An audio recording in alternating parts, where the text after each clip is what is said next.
I see you went to Thailand as well. Yeah, yeah, that was a couple of years ago, just over 2 years ago now. And that was a great experience. Have you been? Yeah, yeah, yeah. Did you go to Sotayad in with Tiger and Yeah. all of that? Yeah, Fitness Street. Yes, fitness street, man. That's a Yeah, hell of an experience on there. yeah. The old Ali's barbecue. Just watching Oh, fights. oh man, that place is phenomenal. It's insane. We've been twice, and because we land so late, as the only place that's still open. So Mm. every time land, chuck our stuff in, me and my partner, and then we'll go in there and just have some food. And she can never eat because she's vegan. And I was like, well, unlucky. Like, I would, I'll eat. And yeah, then rest of the holiday, we're on the vegan restaurants and stuff. So, yeah, yeah. But yeah. it's a sick little I place. landed at like 10 o'clock at night, I think. Had to get through security, all of that sort of stuff. Got to my hotel, which was on Fitness Street, kind of in the middle of Fitness Street. Was it Blue Hotel? Pardon? Was it Blue Hotel? No, I can't remember the name of it now. It was quite a nice little place, but I kept having these like little lizards in my room. Yeah, geckos, right? Yes, Yes. yeah, and they would hide behind the mirror and sort of like keep peeking their head out. And that was a weird experience. But yeah, I landed quite late, and then I didn't go to Ali's barbecue the first night. There was a pizza place open just before there, but then pretty much every day I went to that barbecue place. It's so good. Yeah, it's nice. It's nice. A nice lifestyle as well, going to because you did kickboxing, right? So probably Tiger and then go and eat, chill, and then probably double sessions, right? Do morning and then back in the afternoon. And Yeah. yeah, it's a cool little lifestyle. Yeah, and everything's like, even though it's a tourist area, it's still really cheap there. And like my accommodation was about £12 a night or something, Yeah. and I had a whole room to myself, air conditioning. It was you just can't match that. No, no. We stayed there for a couple of months because we could work whilst we're there. There's this house. Now they're trying to sell it, but it's like incredible internet, whole house, like four bedrooms, and we just hired that out, and it was still like super reasonably priced. And we're like, yeah, why not? And we get to work there, and both of us at the same time. So yeah, it's super handy. You get massages for like a fiver. Like it can't complain. Yeah. So tell me more about your martial arts experience. What have you trained? Is it jiu-jitsu you do? Yes, yeah. So I train jujitsu, purple belt in that, and then um yeah, how long I've been training? Probably like 6 years. So that was kind of that's my only martial art that I've been doing. And then before that, I played football. So I'm originally from Finland, so played football there. Came here, played a little bit of football here, and then just transitioned into finishing that off, and then straight into jiu-jitsu. So it's Okay, so good. you started, was that 2018 you started? Oh, I have no idea. I literally lose count. I don't know how people remember these things. I was like, oh, this was on this day, on that day, on a December. It's like I can't remember, but yeah, it must be yeah, some probably around that time. But yeah, it was a Yeah. little while ago now. Hmm. Do you do predominantly no gi, gi? Yeah, just no-gi. My fingers can take take gi grappling. So yeah, I just do no-gi. So I started in Hastings. It was at the time it was Dark Star. Then it was Gracie Bar Hastings, and now it's Dark Star again. So started there, and then now moved to London. So I've been training a London grapple. So that's kind of my second gym, and yeah, there we go. That's kind of what's been going on the martial arts side. But yeah, it's yeah, got the bug right. You Hmm. probably had the same thing. You go to a couple of training sessions and then you go, oh man, this is pretty cool. Yeah. But do you compete yourself? I've It's one of the reasons why I wanted to get somebody like you on, is to talk about that side of things, is the competition and all of that. Um, I'm terrible when it comes to competing. I can't, my brain just goes into this mode of this is the end of my life. Yes. Fight or flight immediately. Yeah, and I remember, so I've competed a couple of times in kickboxing, and I remember both nights I went down to the beach beforehand, the night before. I took myself off for a drive. It was about half an hour away. I went down to the beach. There's a place called Felixstowe, if anybody knows it. Um, and I was sat It was freezing cold because it was in the winter. It was freezing cold, pitch black, and I was sat on this bench looking out into the sea, and I was like, I was just absolutely petrified, you know? Yeah. And it was one of those things where I was like, I I don't know how to not feel like this, you know? So I don't really compete a whole bunch myself. I love coaching and training. That's my thing, you know? That's what I enjoy to do. So have you competed? Yeah, yeah, I compete quite a bit, especially through, white. Started immediately pretty much like we did stripes at our gym. So from like one or two stripe white belt. That's kind of the main reason I started jiu-jitsu. I was like, hey, I want to compete. I competed in football. I want to compete, and that was kind of the main reason why I started doing that. My brother, older brother in Finland, had his one of his friends were actually in the UFC, so I was supposed to do it back in Finland, but because I was playing so much football, the guy was like, "Hey, there's no point coming once a week." And I was a little bit like, "Oh, wonder what that is." And now I understand. Is like, yeah, there's no point turning up once a week, unless you got a really good skill level already. When you're learning something, it's just not going to stick, right? So yeah, but I immediately went into competing. That was always on my radar, and yeah, ever since then, just competed a bunch. Managed to get to two Raw grappling cards. Were both held in Indico in O2 Indico in London. So I got to be there. Like I think the headliner was like Lucas Barbosa or something. So it's Nice. really cool from my point of view to get to test myself and compete not just locally and but also compete against uh, a really high competition in front of people, right? That was on flow grappling and stuff. So all the stakes were really high in a way. Mm. And one of the reasons why people are terrified of competing is because the stakes are so high. So, but luckily I had enough experience in what I did to kind of lower the stakes the whole time. And then that managed to get me an opportunity to compete as hard as I could and give the best performance I had on the day. Mm.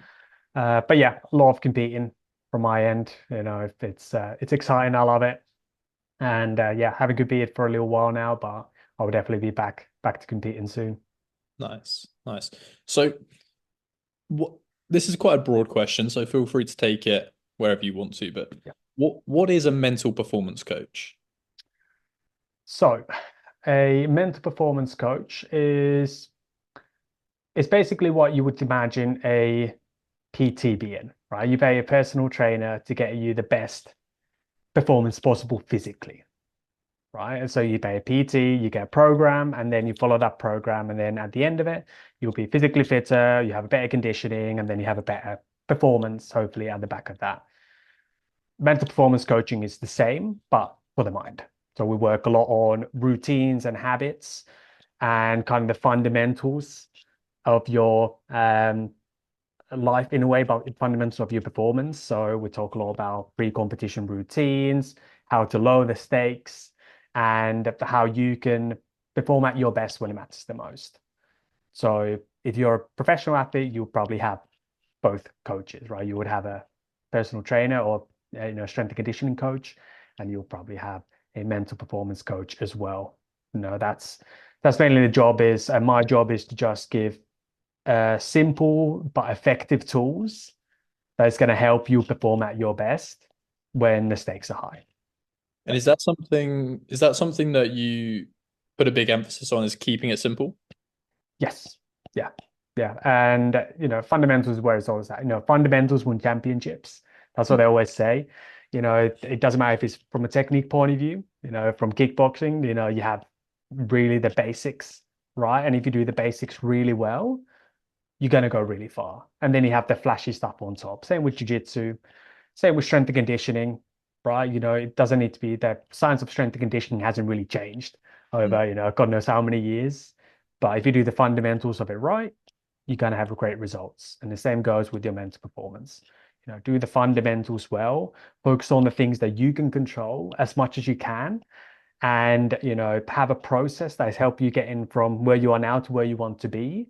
If you have kind of those fundamental bits in play, you're going to have a really good result and you have a really good time doing whatever you do, even if it's in your career or if it's in sport. But yeah, I would say simplicity kind of always wins. So if you can keep it simple and focus on the fundamentals, you're going to go far. You mentioned it a little bit there, but talk to me more about the fundamentals and the basics of what you do in terms of the techniques and the real basics. What does that look like? Yeah, so if we talk about basics when it comes to competing, say on a competition day, those would be, you know, focusing on your body language. I call the BFS, body language, focus, self-talk, right? If you've got a really good grasp of those and you can keep an eye on those, you're going to have a better performance, essentially. So that's one area that you can focus on. So body language should be always big, strong, confident body language. And that's really showing that, confidence in yourself. So you feel this, if you feel tired and you act big, you start to feel a bit more energetic, right? And same goes with your anxiety. If you're feeling anxious, we just never want to show that we're anxious. We want to act confident. Um, so big body language is huge, no pun intended. And then we have obviously focus, so focusing on the present moment. A great acronym for this is WIN. What's important now? And what we really don't want to be focusing on is winning, because that is outside of your control. Everyone gets to say in your bracket if you're gonna win the bracket or not, or if you want to win the tournament or not. But you want to focus on what is it that you can control. What's going to give you the best opportunity to perform at your best on that day. And then you have your self-talk, right? Easily explained is that, would you say that to your teammate? Do you speak to yourself like you speak to a teammate, or do you speak to like yourself like you wouldn't even speak to your opponent? Right. Some of the things that we say to ourselves, in the lead up of to competition or even competition day, it's just not great. So keeping that in mind, what would you say to a teammate is a great filter to kind of run through as you go through, those fundamentals. So BFS is huge. Controllables is probably one of the bigger things that I speak with my athletes, and that's one of the first things I teach my athletes. And those are the things that you can always control. Like I said, you cannot control the outcome. You can't control the referee's decisions. You cannot control how the bracket falls. If the matches get brought forward, all of these things. Right? There's so many things outside of your control in a competition environment and in life. So if you can then bring your focus on the set elements, which are your controllables, your effort, your body language, and your competitiveness, if we simplify the controllables, those three things, if you do really, really well with those, again, you're going to have a good performance, Mhm. right? It doesn't guarantee a win, doesn't guarantee, anything really, but it just gives you an opportunity to give the best that you have on the day and pull the trigger. So that will be another kind of fundamental. And then kind of wrap all that up. If you want to do those things and get those controllables going in the competition, it's easier to say that you want to give full effort and then actually do it. So then it would all come down to a pre-competition routine. So having a set routine as a lead up, a couple of hours, 2 or 3 hours before the competition, you'll prepare a certain way each and every single time. And then that's going to give you the opportunity to go and perform at your best. So taking it back to one of the first things you mentioned there, which was the body language. Yeah. How much of that is for yourself and how much of that is for your opponent? Because we've all been to these competitions, whether it's jiu-jitsu, MMA, kickboxing, whatever. If you've been in the back rooms, there's so much posturing and all of that going on, and there's so much of that bravado because naturally you're going one on one against each other, and it's almost unavoidable, right? How important is it to focus more on yourself compared to just focusing on your opponent and trying to be that big bravado guy and getting involved in that kind of side of things? Yeah, I personally don't see any benefit. I think that's actually distraction. So if you start thinking about, we spoke about the things that you can control, right? Mm, So can you control that your body language is going to psych out your opponent? Is that in your control? No, mm, right? We don't know how they're going to respond to that. So I've had this question before from one of my athletes, And the answer is that the main purpose for your big body language, for example, is to gain confidence in yourself, right? The byproduct, if the opponent decides to read into that and fold before the match or break mentally, then that's just a byproduct. That's like a little, cherry on top, but that's not really something that we can control. And same goes with when you start getting tired, right? There's a moment in the match is that both of you are going to be knackered. So those are the moments it's like, hey, well, we want to act energetic. We want to pretend and act like we are not tired. And that's again more like if you try this out, you actually start getting a bit more energy. You've been there before when you kind of on all fours kind of crawl back in the center of the mat and, maybe on your rest round, you're kind of laying on the floor, like peeling yourself off that floor and going to go for another training round. It's terrible. It's just so difficult. And whereas if you finish that round and come up to your feet and hold big body language, you could be equally as tired, but the transition into the next round is very different, right? So that's the main focus is for you. And then again, if you showcase big body language and the opponent decides to read into it, go, oh my God, this guy's still fresh and breaks, then that's just a byproduct. That's just a nice bonus again. That might happen. But yeah, mainly it's always on you. We always want to focus on what's going to help my performance, not really what's going to hinder somebody else's, because we can't control that. Sometimes you go with big body language and the guy wilts. The second time, they're not going to care because they're so focused on their own process. So yeah, everything should be focused on and go, is this going to help my performance? So you're doing it for yourself, and if anything else comes from that, that's great, but that's not the goal. Exactly. Yeah. Bang on. Okay. Okay, that makes a lot of sense. There was an interesting thing you were talking about there about, and I think that can play into self-talk is if you there's going to be that point where you're both tired. And I read it, John Danaher, he always puts these very long Instagram posts out. And I actually took the time to read one the other day. It took me about 3 hours, but Yeah, I was gonna. It's like it cures insomnia, that guy. yeah. So he was talking about you're both going to be tired. If you're not tired, something's wrong. Mm. Like you're both going to be tired at one point. But what matters is that the other person is more tired than you. It doesn't matter that you're tired. They need to be more tired than you. And I think the self-talk thing, imagine you're in like a scramble, right? We've all been there, whether it's training or in a match or whatever. You're in a scramble. You're both really tired. Maybe you've rolled a load of rounds beforehand. I always find those points a real mental thing because it really is who wants it more. And if you just tell yourself that, no, I'm not letting this guy get this, more often than not, I find that I come out on top in those scenarios. Yeah, And it is just that mental talk. yeah, yeah, 100%. And we have so much more left in the tank than we think we have. And I think David Goggins spoke this like 70% rules that you always have like 30% in the tank. But if you've ever been tired and then somebody starts filming the round, you know exactly what I'm talking about. Yeah. Imagine now like you're in the round, like that moment where you just like I'm about to break, and then flow grappling freaking comes in with cameras. Suddenly energy is not a problem.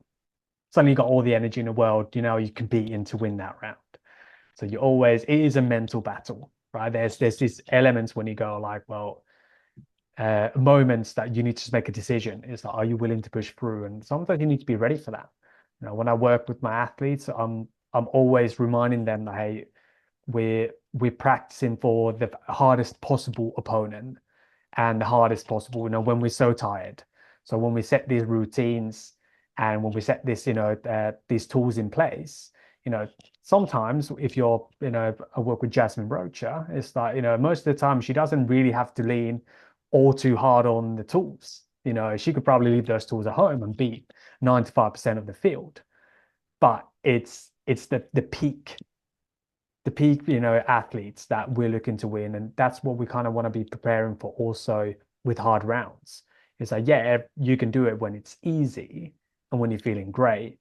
But when you're hit that wall and you get questioned, we want to kind of be prepared for that. We want to be mentally prepared. Go, like, hey, we know this is going to hurt. We need to be prepared that this is going to be very, very tiring. And you're going to feel like, hey, you're going to question yourself. And if you're going to have an answer in those moments, it's like that's when you can win and you can break. Because I agree, you just need to be less tired or you just need to last a millisecond longer. Because we've all been there when the other guy breaks and suddenly everything changes. You get extra energy and the other person breaks.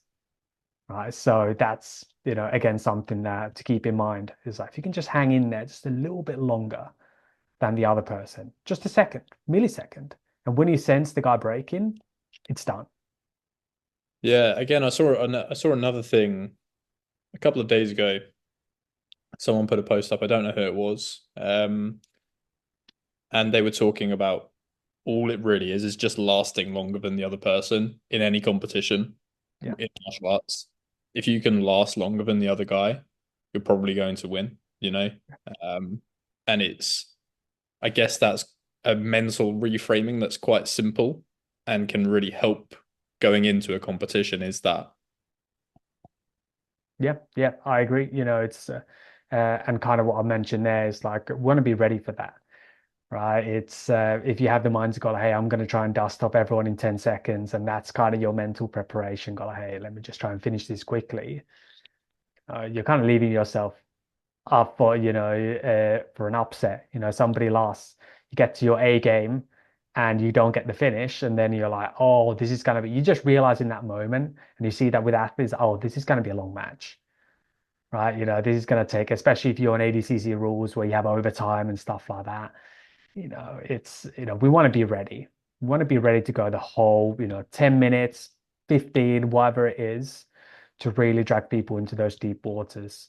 And that's a mentality. Oh, yeah, it's physical as well. You need to have the cardio to be able to do that to an extent. But if you got something like a 5 minute match, if you're a masters athlete, it's more like a mental thing. It's like, are you willing to push the pace? Are you willing to give all out effort for 5 minutes?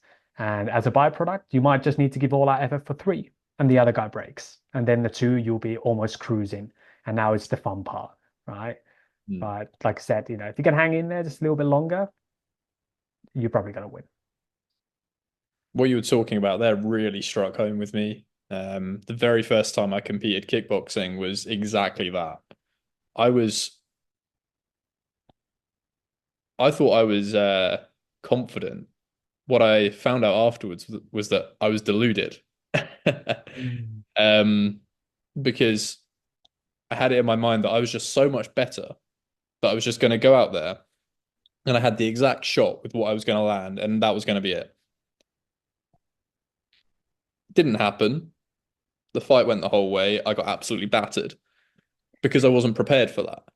Yeah. And there is that fine line of confidence or arrogance slash delusion. Yeah. It's again, it's the outcome versus the process, right? You were focused that, hey, I'm gonna finish with, you know, this combination and then I'm gonna win versus, hey, what's gonna be my process, right? I'm gonna focus on giving all out effort. I'm gonna compete in every moment and I'm gonna have a good body language doing that. In combat sense, as you're competing, that will be not showing that you're tired, staying in stance or having your hands up, whatever it might be, whatever a positive body language would look like. And if the focus is on those, you always got a frame of mind is that you can always do that. Even if you're getting battered, you've got something to latch on to. Got like, I just need to compete. I just need to give full effort. You get everything that I have in this moment. And sometimes it's round by round, and sometimes it's just, you know, moment by moment, almost 10 seconds at a time. Sometimes just surviving that couple of seconds if you're in a bad position. But, just need to compete. But, it's easy when you get attached to the outcomes. It can really affect your performance. And if you don't get that outcome, especially if you're planning on, you know, getting a knockout early, if you don't get that, shit hits the fan very quickly, and now you don't have your plan B essentially. Yeah, yeah, and I think that's a that comes with the repetition of competition as well, because you kind of need that experience firsthand. You can have somebody tell you, but until you've experienced it yourself, I don't think you can really understand it. And that's one of the things where you only know that afterwards. And I think that some people, and I was one of them. When I say some people, I don't say that from an arrogant point of view. I say it from my own experience. Is you need to feel it yourself. You need to be in that ring or on the mat, having all the people watching, people filming, for you to go, oh fuck, maybe I need to focus on the process more, as you spoke about there. Yeah. Yeah, it's when you hear a lot like, what's the number one advice when it comes to competing, right? It's always, oh, just need to compete more.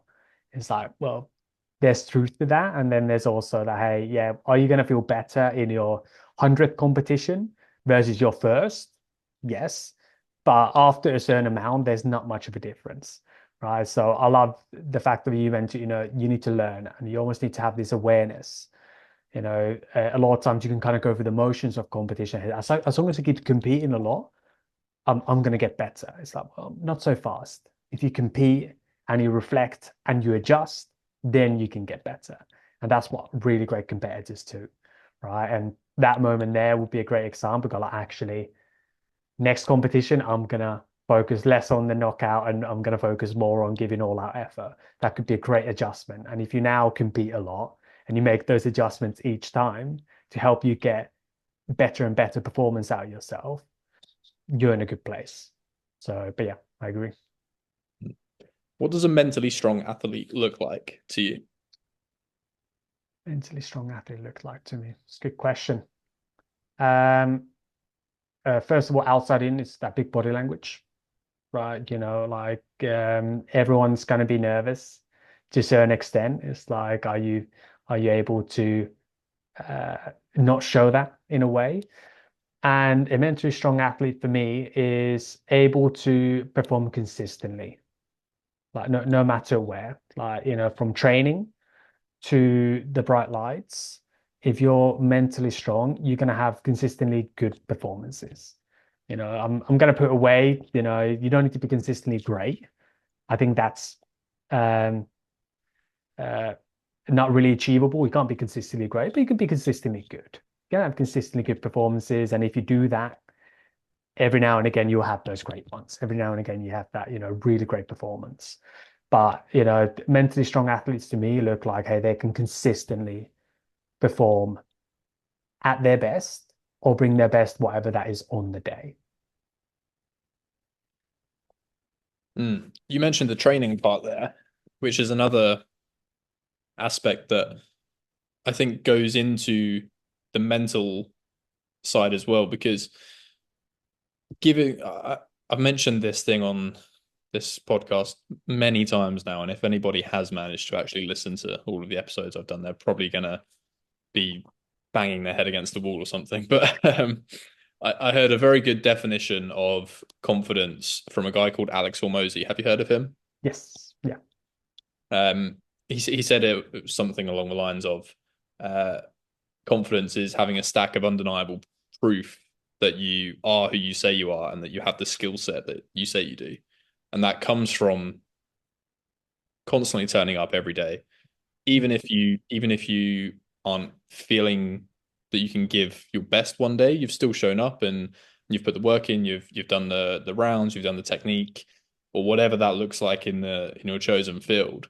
Um, but a lot of it comes from the training room.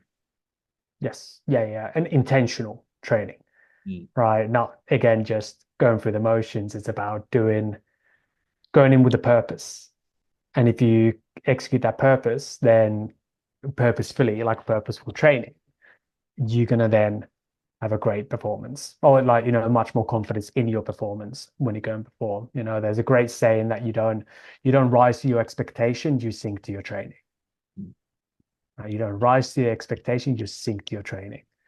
And you see this all the time that, um, if we think about, if we use you as an example here, this guy could go south, but if you think about your performance, your first kickboxing fight, and you go like, hey, I'm just gonna knock this guy out, and then I'm gonna ride to the sunset, go beers with the boys, and be happy days, right? Um, how that match intensity that you had in that, in the actual first match. How close did you get to that in training? Never. Right. So Not one. this is, yeah, this is an example of you had this expectation is that, oh, well, in this moment, you probably didn't even know what that intensity would feel like. But now you know. And but a lot of jiu-jitsu athletes go through the same process, is that they play in the room and then they try and play or rise to the, hey, now I'm going to compete. And then it's just very difficult to make that transition. There's a too big of a gap between where you train at and where you want to compete at. Mm. Right. So we need to make it as close as possible. There's a small jump. Right. Yeah. Sometimes you would just have technical training days when you just work on your technique. You just iron out the technique. But certain parts of your week should be geared towards, I'm going to compete. And maybe you even put the technique to one side. Is that, hey, I'm not going to be focusing too much on what techniques I'm going to use. I'm just going to focus on competing and keeping a match pace. Could be a bit more difficult in kickboxing potentially because of its strikes, but especially in jiu-jitsu, it's like you can go match pace and still be safe.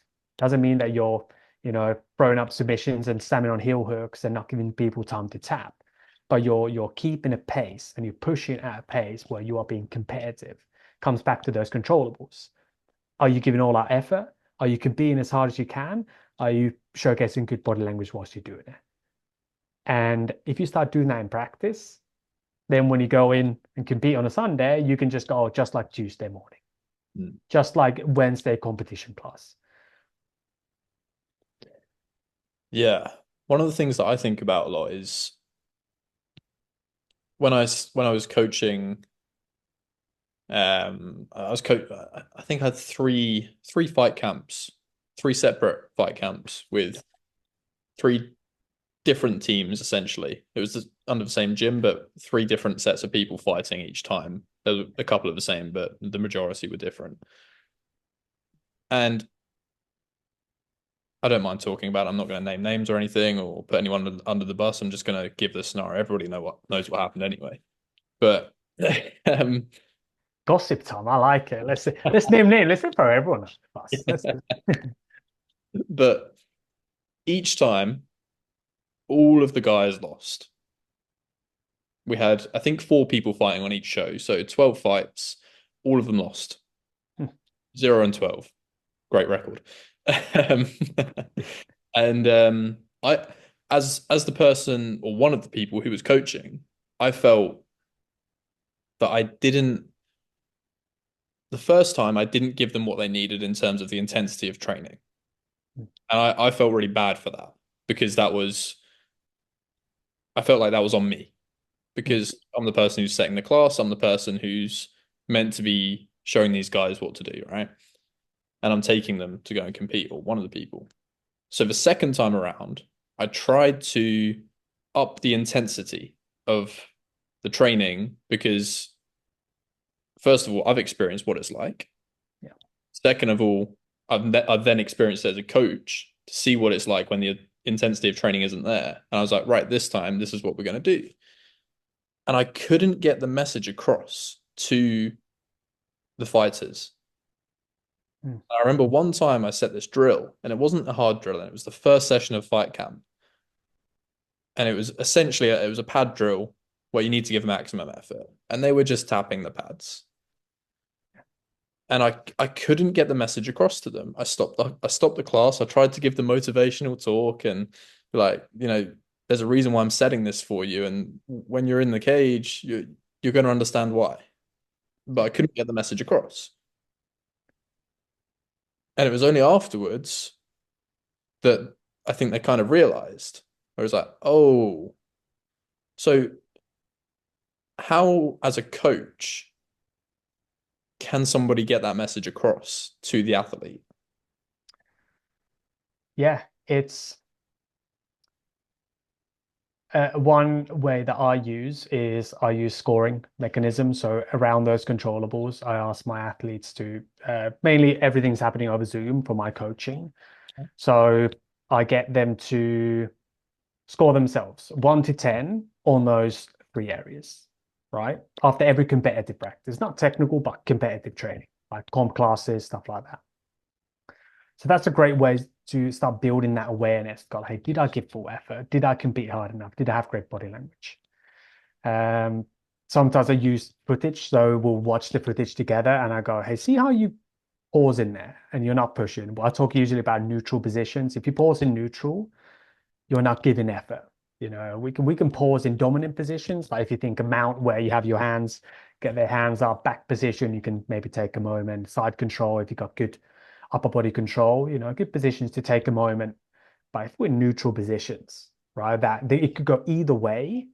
Danaher talks about offensive and defensive cycles. If that is up for grabs, we should be always pushing, right? So but yeah, that's another way that I use. We'll look at back of the round and we'll have a look, okay, you could push here a little bit more. I did this with a particular client who one is AXCF or whatever the one that was in Rio just now. One is card there is super fight. Um, but we did that as part of his camp. We watched some of his training sessions. Go, hey, see there how you pause and then you end up in bad position. So it's almost reinforcing after the fact. But another good way is to find that competitive guy in the room. So if you have that one guy, so if I would have a kind of playful jiu-jitsu guy, and I would have like a traditional wrestler or MMA guy, for example. MMA guys are notoriously good competitors when it comes to jiu-jitsu, right? They may not have all the leg locks, but they have got the competitiveness, the wrestling, the top game. Um, but you could start to pair these people up. Go like just bring somebody in. So if you have one guy, even if he's not in the camp for a fight, if you're really seeing this, we all know that guy that nobody always kind of, if you're having a bad day, you're looking at the guy and go, okay, let's not go with that guy, right? Because they're just competitive, they're hard. But that could be a good way to simulate the fight, and you could then give the instructions to the guy, go, hey, you're going to compete in this round, and then they can potentially get that feel in the camp, go like, oh. This is probably how it's going to feel. And Hmm. you could also simulate fights. So you could also, if you're seeing this, you could bring just two people in the center, get everyone else to watch and go, hey, full effort. Right. So it adds that, nervous energy and push and, how it's really going to feel. So yeah, my um, recommendation in that would be that, hey, let's try and get it verbally, if nothing else, and maybe reviewing the footage. And when you watch it back together, you can do that. It can be difficult, but if not, bringing somebody in who's very good at that, who's very good at competing and giving all that effort, and that can be a great way just to showcase, what does that actually look like? And you see this at the moment with if you follow Division One wrestling, David Taylor going from Penn State, retiring, Olympic champion, and going to Oklahoma State. And before they had John Smith, who was an Olympic champion, but years ago, he wasn't wrestling with the guys anymore. But now you have a Olympic champion for like 2 or 3 years ago. It's like, well, now they get to feel it. What it really feels like to touch Olympic champion. What's the real intensity when they go and compete? Right? Even at the highest levels, you think you know, but until you feel it, you don't actually know. You don't really know. You're just guessing. So having somebody in the room who's been there, somebody who's competitive, putting it on them, go, hey, this is competitive rounds. Your job isn't to win, but it's good full effort. Compete as hard as you can and have a great big body language doing that. And maybe filming that and then watching that back against somebody who's being competitive might give them a bit of a kind of shock to the system, right? I wouldn't necessarily do that right at the end of the camp and tank their confidence in a way, but maybe early on, if you're not seeing what you want to see, you could bring somebody competitive in, just go, hey, this is what it looks like, and make them feel it when they go like, oh my God, I've just got run over for 5 minutes. It's like, yeah. So maybe more effort. Yeah, yeah. And it's funny because I spoke to I mentioned to you at the start of this as Eric Paulson, he's coached multiple UFC fighters, the likes of Chael Sonnen always talk about him and regard him as one of the best coaches to go to if you want to compete in MMA. And he said that as a coach, they have to respect you. Mm. How do you get their respect? You train with them. You put it on them. You show Mm. them. There's another great quote from Teddy Atlas, who's parlaying it from Customato. Yeah. He was always talking about you learn through osmosis. Yeah. You learn through feeling it. You can't just have the thoughts and the thinking of, oh, I'm gonna be great, I'm gonna do this, I'm gonna do that. You have to feel it, and that's how you learn. And I think that a little bit of what you're talking about, a little bit of that quote there, and a little bit of what Eric Paulson's talking about is sort of combining all of that together and putting it on them and showing them what it's like. Because I'm I'm sure the first time you competed, it was a bit of a shock to your system as well. Yeah. Yeah. 100%. That, I gave full effort, but I was like, wow, it's way harder to move these people. Mm, That was my first initial. I was like, oh, like, this guy doesn't move. Like before in training, people just kind of fold, especially depending on your gym as well. I don't know how many competitive guys you've got in there, but people accept things in the gym. Again, we spoke about this earlier, train how you want to compete essentially. But a lot of people just play for their hobbyist. And you got this false sense of idea that, oh, actually, I just need to blow them a little bit and then they'll fall over and I get my sweep. And then you realize you go, oh, actually, like, the first thing doesn't always work. And what you're going to do if your A game doesn't work. And I think I lost my first match by advantage or something, but I just remember I just couldn't move the guy. It was way harder to do and work the same level. I'm going against people who are better than this guy, but it's different level. It's different thing when you compete in. The best guy never wins is the guy who competes the best that always wins. Some of these guys are just very, very good at competing. And yeah, kind of goes in with that as well. What you were saying, you need to feel it. It's like until you've had a guy that you cannot physically move, if you get that first feel in competition, it can be very demoralizing. Got like, oh, I can't do anything. I had a particular fight in Raw when I went through cycles of three different positions.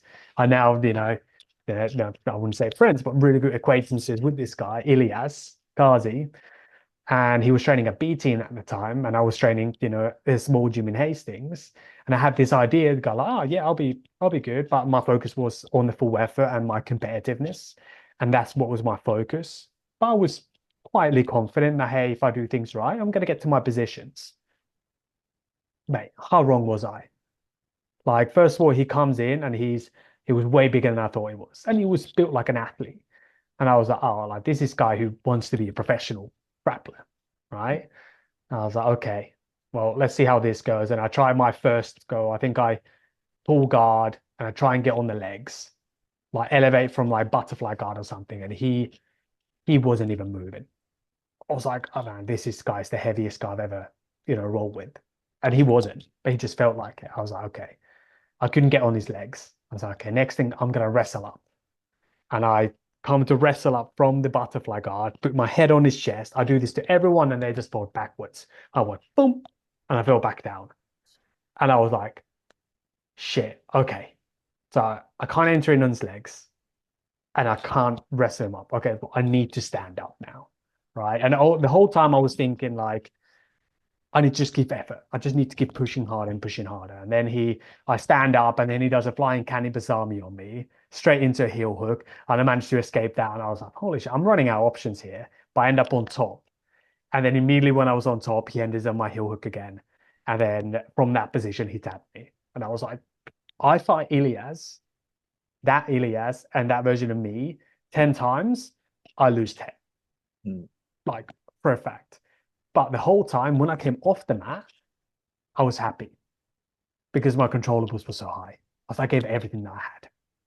I just emptied the tank. I pushed as hard as I could. I tried different positions. I tried to adjust. I was being competitive. Right. I escaped the first heel hook, right? I was pushing as best as I could the whole time. I had a great big body language. I didn't look demoralized at any point. When I came off the fight, I was like probably the more happiest performances. And that was in front of, you know, 10, 20 of my friends on flow grappling. I think you can probably see the match back if somebody wants to dig it out. But yeah, like but it was a great feeling to have, and feel that person. But that wasn't the first time I felt a guy that I haven't been able to move him. I've had people before that go like, this guy's tough. So I had something to kind of, say, hey, this is not completely the first time I've done this. That would have been the first time ever that I can't move a guy. I've probably been demoralized from the first point. I probably would have folded. But one, I had my controllables, go, hey, well, I cannot control how good this guy is, but I can control how much effort I give. And if I keep doing that, I'm going to be pretty happy, regardless of the outcome. Yes, do I want to win? Absolutely. Do I have to win? No. My life doesn't end, if I don't win this fight, right? It's applying that perspective. But yeah, kind of on a tangent there. I don't know what, it had to do with anything really, but it's just a little bit of a story there that, it happens. And this was when I was, 3 or 4 years into being a mental performance coach. So, but the controllables work, and there's something to take away from that. It's like everyone's got those performances that they've had that they've lost, but they're given everything they had, and you felt good about it. And Mm. that's kind of, what mental performance and the controllables can bring to you.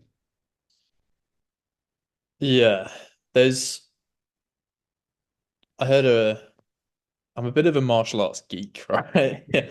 I listen to a lot of podcasts, and there's certain people that I listen to a lot, and I that one of those people is Teddy Atlas, and I've mentioned him a little bit earlier, and I'm going to mention him again now. I don't think a lot of people know that Teddy Atlas was Mike Tyson's first coach.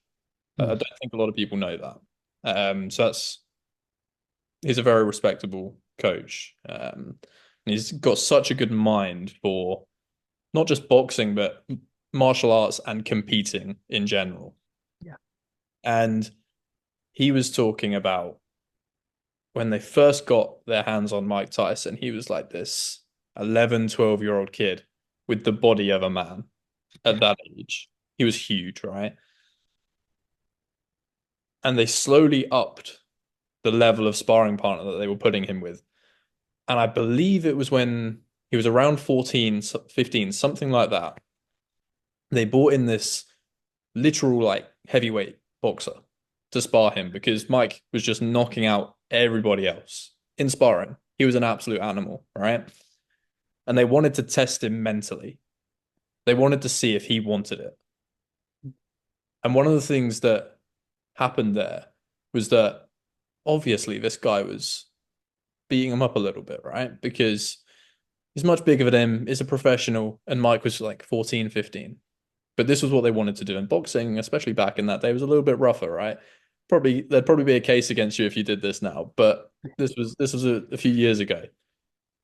And it got a little bit scrappy, and Mike started to get a little bit angry and a little bit upset, right? So the round ended, and Teddy was like, "You're done. That's the end, right? Not in terms of training, but just this sparring here." He was like, "That's it. You're done." And he got angry with him on purpose, just to see how Mike would react. And Mike was like, "No, I want to go again. Like, let me get back in there. Let me go again." And Teddy and Customato were both there, and they were talking with each other, and they were like, "Do you see what he did there? He was faking it. He didn't really want to go again. He knew we weren't letting him go anymore, and that's why he was wanting to go again." Mm. And one of the interesting things was Customato then said to Teddy, "What do you think of that?" To Teddy, because he was also Customato was trying to bring Teddy up as a coach as well. And he was like, "That's just as good. That's just as good as saying you want to be there, pretending you want to be there, and being ready to go again is just as good." And it's that self-talk. If you tell yourself you don't want to be there, you're not going to want to be there. But if you fake wanting to be there, that's just as good because you can still get yourself to that place. And as long as you're faking it and you're actually getting yourself to that point, that's just as good. And I've experienced it in training as well. There are days you don't want to go to training, but you fake it. You pretend you want to go. And that's how you get through things like fight camp. That's how you become what you want to become. Yeah. Yeah, I love that message. It's uh in the industry you call it fake it till you feel it, right? You can hear fake it till you make it, right? But fake it till you feel it, right? And that's a great example, right? Just faking yourself. Hey, it could be faking yourself that you're confident. Right? That's what I mentioned before, acting.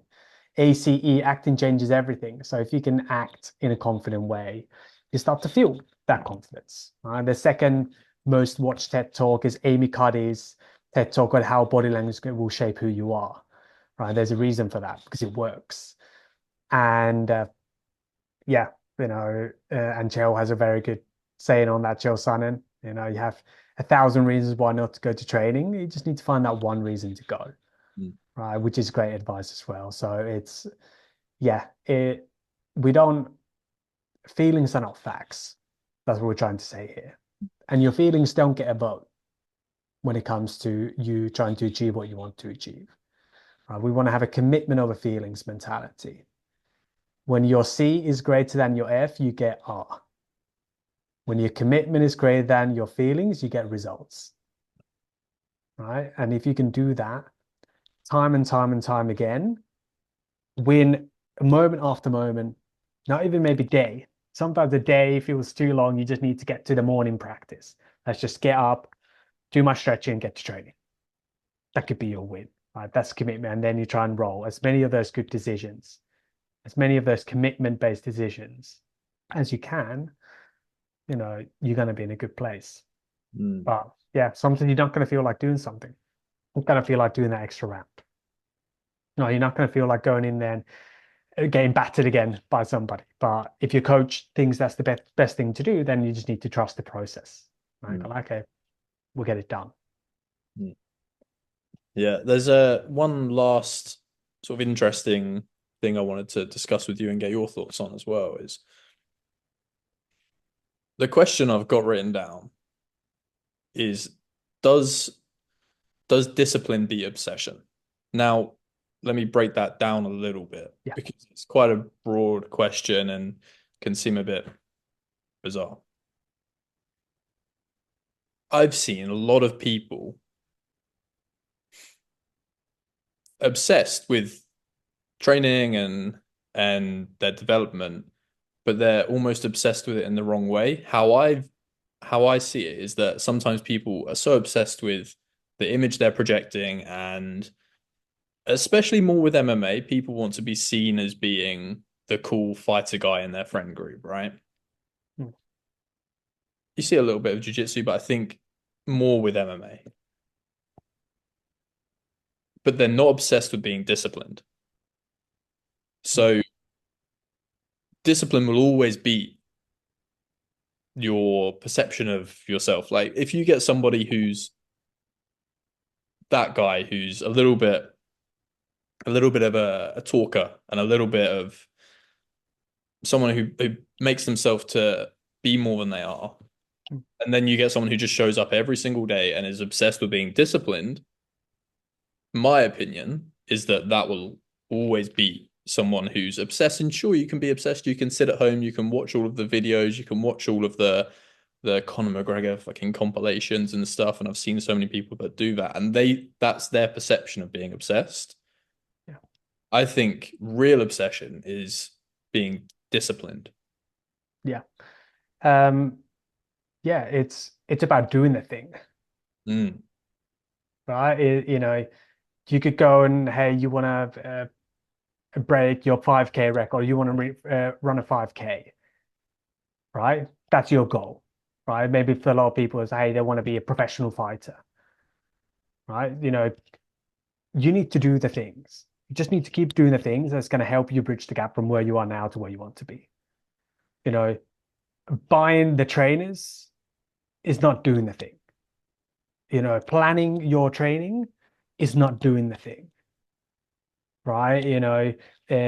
Deciding what you eat before your run is not doing the thing. If you want to make that happen, you need to do the thing. You need to hit the pound it in a pavement and get going. You need to start running, right? And I don't know if that's kind of what you alluded to there. It's like sometimes you can, um, talk the talk, but not necessarily walk the walk. Like people don't realize how much it really takes. to be at the highest level of these sports. Mm. MMA, you see a little bit more, but with jiu-jitsu, because it's still fairly amateur as a sport, people still think that just being a fighter and having cauliflower ears, smoking weed with your friends is going to get you to the highest level of the sport. And it's just not. So no, you look at people like Mika, Cole, all these guys who are coming up, is like all of those divisions in the next 34 years going to be littered with just carbon copies of Cade, Ty, Mika, Cole. You need to be ultimately dedicated and you need to be disciplined in doing the things that you need to get done, not just watch the latest who's number one card and you know consume jiu-jitsu or just go to training. You need to be intentional with everything we do. We spoke about this before. You need to be, and that takes discipline. Like it's much easier just to turn up at training and just go for the motions than go, hey, I don't feel like training today, but I'm going to go to training and this is what I'm going to be working on. Right? That doesn't mean that preparation isn't important. Yeah, you should prepare your 5K plan. Yes, you should have the right equipment, but ultimately that's just noise. People like to do that fancy stuff and not do the actual hard stuff, the fundamentals. The fundamentals are boring, Mm. so boring. And if you can find discipline to do those more than everyone else, you're going to have more success than everyone else. You see that with Kobe Bryant. You see that with LeBron James at the moment. He just bangs on about sleeping. Sleeping is the number one recovery tool. But that's not what kids want to hear. That's not what people want to hear. They want to hear, what's the newest silver bullet, right? If you talk about recovery, it's not that complicated. Sleep enough, get good quality sleep, put your screens away early, eat well, and hydrate. That's about 95% there. And then your saunas and your cryotherapy and all of this other stuff kind of sprinkles on top for maybe 0.5% increase in your recovery. Tiny increases versus what the boring fundamentals give you. Same as with kickboxing. What's the fundamentals of kickboxing? If you would teach three things for a kickboxer, what would those be? Jab, cross, round kick. If I can sneak in a fourth, front kick. Okay, perfect. You master those, you can become a world champion. And then you can have a question mark kick in the locker for a little bit, throwing it every now and again. But it's boring and people don't want to hear that. They're just kind of, oh yeah, of course, if you're a football player, have a good first touch, be able to pass the ball well, and have good cardio, you probably make it pro if you can make those world class. But people want to practice the overhead kick, want to be great at free kicks, right? All of these other stuff. So you see this with every sport, is that people kind of go away from the discipline, and that's when you start picking up these skills that doesn't really make that big of a difference in your sport. So when we talk about discipline versus obsession, you could be obsessed about the wrong things, or you could be disciplined with the right things. But if you can then be obsessed with the fundamentals, okay, well that's a different thing, right? Now you're probably going to become one of the greatest of all time. You see that with Roger Gracie, just same thing every time and again. You know what he's going to do, but you're not going to stop it. There's no Mm. way you're going to stop him. So, yeah, if you can do the fundamentals well everywhere, what are the fundamentals when you recover? What's the fundamentals of the skills that you need to develop? Right? If you're a wrestler, stance and motion, head hand defense. Like it's nothing crazy. Yeah, it would be nice to hit a fireman's carry here and there and dump people on their back. But ultimately, if you look at Sajulayev, greatest wrestler arguably of all time, just fundamental. It's boring matches. The matches are boring, but he just the fundamentals so well, so nobody else gets really a go. Mm. So you see this all the time in sports. The greatest of athletes, there are 99% fundamentals. And then you get the dunks, the highlights, all of that will be just sprinkled on top. Those come from those boring fundamentals. So yeah, if you can be disciplined and be disciplined in the right things, yeah, I do agree. You'd rather be disciplined with, and turn up doing the boring things time and time again rather than be obsessed and go like, hey, I know what's going to happen. You know all the results of everything, all the, who's number ones has happened, or all the MMA fights have happened. You know the results, and you're a fan of the sport more than you are trying to, you know, make those fundamentals happen, essentially. Mm. Yeah, and that's what I was getting at is that you can be obsessed, but you have to be obsessed with the right things. And I just think that comparing discipline and obsession is quite an interesting one because the discipline is so important. If you're obsessed with doing the right things and you have the discipline, I think that that's great. But there is that thing of, as you mentioned, you know all of the fights, you know all of how many social media followers this person got. Have you seen this new like instructional or TikTok or whatever? There's that kind of obsession, and then there's the obsession of, as you said, actually doing it. Yeah. Like, turn up every single day and intentionally train. And that's in my opinion and what I've seen at the very highest levels is the important thing. Yeah. Yeah. And it's going to be boring, Yeah. most likely. Like most of the time, you're not going to be particularly excited to again work on the same thing and on the same thing, right? But it's what's necessary. It doesn't mean that it's always going to need to be boring, but most of the time it's not as exciting, right? Everyone wants that 2022 Giancarlo Bodoni, him foaming out the mouth, go, this is my house, right in front of, what was it, the Thomas and Macarena. Like everyone wants that moment, but that tiny moment is so much of just that boring work when nobody else is looking, and you just don't really want to do, and you just make that disciplined decision just to do another boring thing, But ultimately, is that you get to do this, right? You get to do this, but you get to move your body, you get to, compete, and if you can have that get to attitude, even in those kind of boring fundamentals, you can start to make some good headway. And when you start seeing the results from those fundamentals, you can then double down more and more and more because you know it works. Yeah. Yeah. Thank you so much for your time, man. Where can people find you? They can find me on Instagram at Sam Antonen. I'm sure you probably link it up somewhere as well. And then samantonen.com. And if they want some free toolkit, we spoke about a couple of the tools already, but maybe we'll link up that as well. That's samanton.com/toolkit, and they can get some access to some good stuff there as well. But yep, that's where you can find me. Come and give me a follow, send me a message. If anyone needs anything, needs any help, happy to help them out.